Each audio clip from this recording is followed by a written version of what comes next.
শারদোৎসব গোটা পশ্চিমবাংলার কাছে সবচাইতে বড় উৎসব, কোনো সন্দেহের ব্যাপারে নেই। এটা কোনো দলের ব্যাপার না, রাজনীতির ব্যাপার না। যারা শাসক দল আছেন তারা তাদের দল যবে তৈরি হয়েছে অথবা তারা যবে জন্মেছেন তার আগে থেকেই পশ্চিমবাংলায় দুর্গাপুজো এবং তাকে কেন্দ্র করে শারদোৎসব পরিচালিত হয়ে থাকে। ফলে এটা দলের ব্যাপার নয় যে হালা বলে হচ্ছে, আগে কিছু ছিল না, এই বছর এটা ভাব যারা করেন তারা বেঠিক কাজ করেন। পুজো, উৎসব, মিলন সারা বছর ধরে মানুষ অপেক্ষা করেন। অর্থনীতির ক্ষেত্রে এই সময়টা খুবই গুরুত্বপূর্ণ। এখানে সব ধরনের মানুষ অংশ নেন, যে যেমনই হোক না কেন, গরিব বড়লোক, ধর্ম, হিন্দু মুসলমান, পুরুষ মহিলা, যার যা রাজনীতি থাকতে গেলে সবাই মিলেই অংশ নেন। আমরা এই সময়টাকে যেমন মানুষের মধ্যে উৎসবের আবহ থাকে, তার সঙ্গে সঙ্গে এই সময়টাকে আমরা বেছে নিই চেতনার জগৎ খুব গুরুত্বপূর্ণ। মানুষের নীতি, নৈতিকতা, মূল্যবোধ, আমাদের এগিয়ে চলা। বই এমন একটা জিনিস যার মধ্য দিয়ে যুগ যুগ ধরে সঞ্চিত জ্ঞান, বিজ্ঞান, সেগুলো মানুষের কাছে পৌঁছে দেওয়া যায়।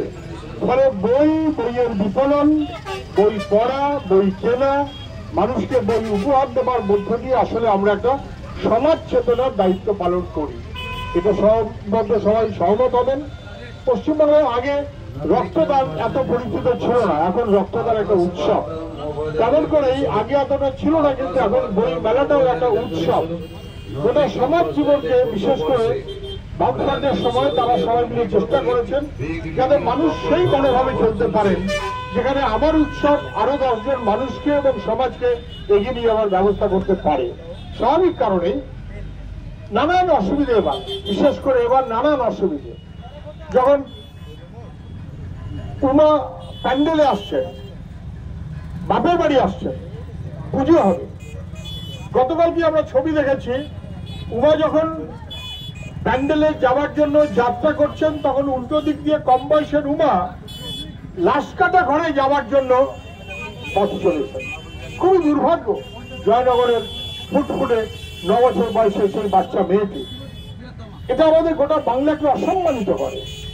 পটাশপুরে একই রকম ঘটনা দেখলাম, এবং পারলে প্রায় রোজ যাত্রাগাছি, নিউ টাউন, তার আগে কাটোয়া, তার আগে কামদুনি, তার আগে কাকদ্বীপ, তার আগে ধূপগুড়ি, কোথায় না হাঁসখালি, একের পর এক পার্ক স্ট্রিট। তাহলে নানান রকমের কাণ্ড কারখানা যেখানে সমাজ তার বিশেষ করে যারা একটু পিছিয়ে থাকা অংশ বলে যাদের ধরে নেওয়া হয় তাদেরকে সাহায্য করাটা যখন বেশি গুরুত্বপূর্ণ। তফসিলি সম্প্রদায়ের মানুষ যদি একটু অসুবিধা থাকেন তাদেরকে বাড়তি সাহায্য করতে হবে আমাদের সমাজকে এগিয়ে নিয়ে যাবার জন্য। সংখ্যালঘু অংশের মানুষ যদি বাড়তি অসুবিধায় থাকেন তাদেরকে বাড়তি সাহায্য করতে হবে আমাদের সমাজটাকে এগিয়ে নিয়ে যাবার জন্য। তাহলে সমাজটা তো দুরকম হয়ে যাবে। মহিলা সমাজ নানা রকম নির্যাতনের শিকার, সামাজিক নির্যাতন, অর্থনৈতিক নির্যাতন, নানান রকম যুগ যুগ ধরে চলেছে। তার বিরুদ্ধে কোথাও না কোথাও রুখে দাঁড়াতে হয় আমাদের সমাজটাকে এগিয়ে নিয়ে যাবার জন্য। এই যখন আগে ছিল না, কিন্তু এখন গ্রাম স্তর পর্যন্ত ছেলে মেয়েরা বামফ্রন্টের নজর ছিল সেইখানে, যেখানে স্কুল, লেখাপড়া, মানুষ এগোবে। এবং আমি নির্দ্বিধায় বলতে পারি নন্দীগ্রাম, খেজুরি সহ, খেজুরিতে আমাদের এশিয়ার প্রথম পোস্ট অফিস এই খেজুরিতে, হয়তো আমরা সবাই জানি। একটা সময় পুরনো জনপদ, সেই সময়কার পুরনো বন্দরও বটে।